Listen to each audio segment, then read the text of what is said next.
Why does Ken Paxton go easy on child predators? A Waco attorney, Adam Hoffman, sexually abused a child for 3 years, and Paxton gutted the case, offering him just a slap on the wrist. And guess who represented Adam Hoffman? None other than Jerry Morris, the same lawyer who represented Ken Paxton's corrupt donor, Nate Paul. Why do child predators connected to Ken Paxton keep getting off easy? Texans deserve an answer. He should stop giving Epstein-style sweetheart deals to pedophiles. You know, this is the guy who just released Adam Hoffman from jail and admitted child rapist after one of Ken Paxton's wealthy lawyer friends got involved in the case. Ken Paxton even kept him off the sex offender registry. Adam Hoffman was supposed to serve 25 years to life, but instead he served less than a month. As of this week, he's now back on our streets because of Ken Paxton's corruption. Ken Paxton is the most corrupt politician in America, and it is costing Texans. It's endangering our children, and it must end. I think the Epstein class has no place in Texas, and this November, we're going to come together to defeat Ken Paxton and take back our state for the people. Well, I think if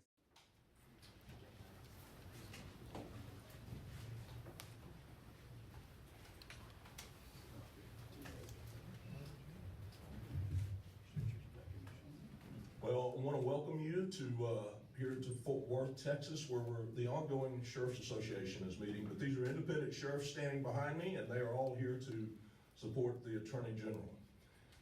Once again, thank you for being here, and it's an honor to be speaking before you. I'm Bill Wagram, the Tarrant County Sheriff. It is a great honor to stand with the Attorney General today and endorse him. There's no problem where he stands. He has supported law enforcement in his record. He's done it vigorously on a national level as well as a local level. His human trafficking program, we've together gone after the scourge of the earth, and he's been right there with us.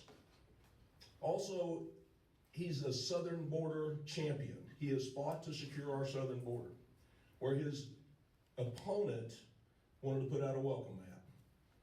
His opponent has donated money to defund the police. Ken Paxton has none of that. And what I would ask people to do that are listening today is look past everything and look at the voting records and the policies of these two men. And I think that the answer will be clear for Texans.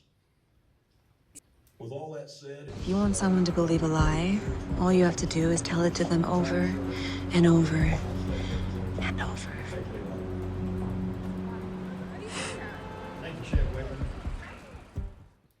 As a former Texas sheriff and as a state lawmaker now in House District 30, I know all too well, lived through the things that people who have poor choices in law enforcement, weak positions on law enforcement, a position that's indefensible on law enforcement.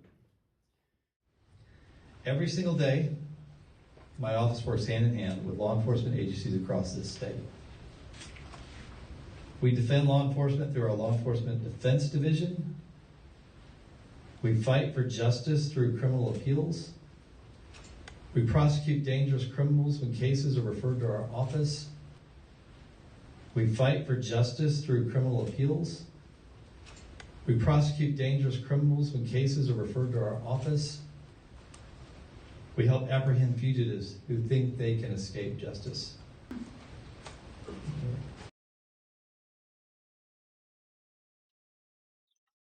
I'll tell you what, Ken Paxton and his dirty independent sheriffs standing behind him, the same ones that overlooked Ken Paxton's crimes and tried to get him off by not filing any kind of charges on Ken Paxton, and also testifying for Ken Paxton when he committed these crimes. They also had no problem with Ken Paxton pardoning one of his friends that raped a child for like 3 years. Child was 6, 7 years old. For 3 years, this dirty bastard was raping this little kid, Ken Paxton's friend, and Ken Paxton turned around and pardoned him after he was sentenced. To do time. Ken Paxton is as dirty as they come. And those sheriffs standing behind him, if they're fucking backing Ken Paxton, they are just as dirty as Ken Paxton. They do not care about trafficking babies and little girls. They do not care about all the crimes that are going on in Texas. Now you heard at the end, you'll hear at the end of Ken Paxton's speech, because I cut it short because it's kind of all bullshit. But Ken Paxton also cut his speech short when it came to the questions that the reporters were asking him. But they don't realize that there are other people that record his shit live. Okay? So them putting out a video where he cuts it short because of the questions that he was asked about him owning 3 residences and using those 3 residences to vote in the elections. That's straight up voter fraud. They talk about voter fraud all the time, and the Republican Party are the ones that are committing the voter fraud. Donald Trump is a big advocate for voter fraud. He does it every fucking year. So, I'm going to let you see the full video of what happened when the reporters tried to question Ken Paxton about his voter fraud, about him owning 3 properties and voting from these 3 properties, claiming that he lived there and getting and putting in ballots or going to the voting machines and pushing the handles in 3 different counties. That's what Ken Paxton was doing. Not to mention, I'm not even going to go through with everything that is about Ken Paxton, because I have everything right here, and I am going to share it with all of you. You people in Texas, if you're voting for Ken Paxton, you are as bad as Ken Paxton. How can you, this doesn't make sense. And there's not many of you idiots out there that are mega idiots that believe in crime, that believe in rape, that believe in child molestation. Because if you're voting for Ken Paxton and Ken Paxton is up there pardoning pedophiles, then you're just as guilty as he is. And that goes for those freak sheriffs standing in back there wearing cowboy hats thinking that they're fucking cowboys when they're a bunch of fucking idiots. So, further ado, let's get to the rest of this video. Texas Attorney General and current Republican nominee for U.S. Senate is running away from accountability, quite literally. Most recently, the scandal-plagued official is accused of listing 3 separate residences as his primary address and using one of those addresses to vote, despite not living there. Paxton claims he's not violated any voting rules, but take a look at what happened when reporters pressed Paxton on that. Can we keep this to law enforcement today? Well, I'm giving you the opportunity to answer that question. I'd like to, but we're here with the sheriffs. I'd like to keep today to law enforcement. I have a question. We're going to get out of here. Thank you, guys. I have a question. Yeah, we're going to get out of here. Thank you. Can we not have more than one person answer a question? So he's shown, I will tell you, he's shown himself to be unfit to serve in the office he seeks. Because if you, as a candidate, I don't care what state you are, Texas, Maine, Wisconsin, doesn't matter.